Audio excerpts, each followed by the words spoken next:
स्वामी विवेकानंद की माता का नाम भुवनेश्वरी देवी और पिता का नाम विश्वनाथ था। वो एक कोलकाता के दत्त परिवार में जन्मे थे। उनकी दो बहनें जो उनसे बड़ी थी, दो छोटी बहनें और दो भाई थे। इस तरह से वो 7 भाई बहन थे।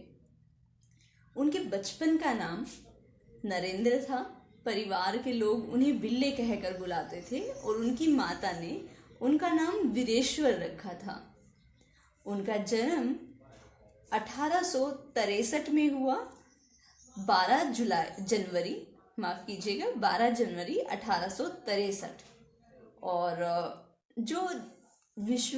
जो स्वामी विवेकानंद थे, लास्ट में मैंने वो पार्ट खत्म किया था ये कहकर कि हम उनकी कुछ साहस से भरी हुई कहानियां अगले पार्ट में हम वो सब पढ़ेंगे, सुनेंगे।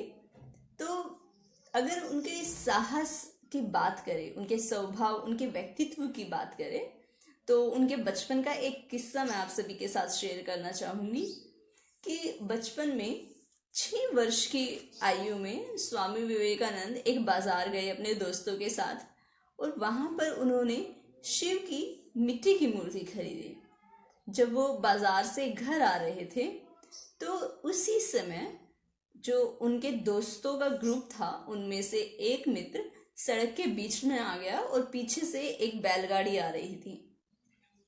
लेकिन जब स्वामी विवेकानंद ने ये देखा तो उन्होंने अपनी मूर्तियों को फेंक कर उसको हाथ पकड़कर उस बच्चे को अपनी तरफ खींच लिया, जिससे कोई भी हादसा होने से बच गए। वहां पर मौजूद सभी लोग उस 6 वर्ष के बालक के इस साहस और समझदारी से बहुत हैरान थे। इसी तरीके से एक और किस्सा मैं आप सबके साथ शेयर करना चाहूंगी। जब विवेकानंद जी बच्चे थे तो वो अपने दोस्त के घर पर खेलने गए थे।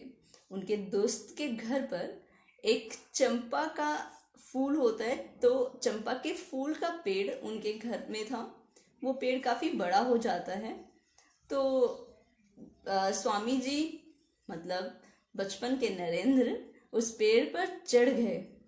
उस पेड़ पर चढ़ने के बाद उन्होंने पैरों को क्रॉस करके और वो उस पेड़ की एक टहनी पर उल्टे लटक गए।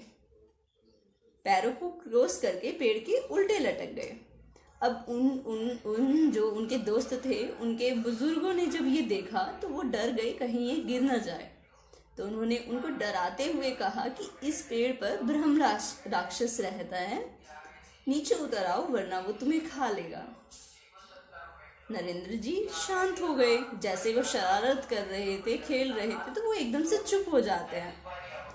और ये देखकर उस बुजुर्ग को लगता है कि शायद नरेंद्र जी डर गए हैं और वो वहां से चले गए।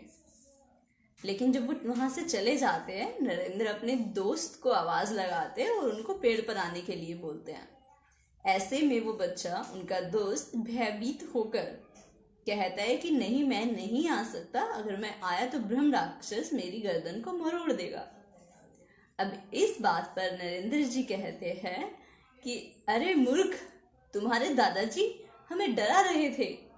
अगर यहाँ सच में कोई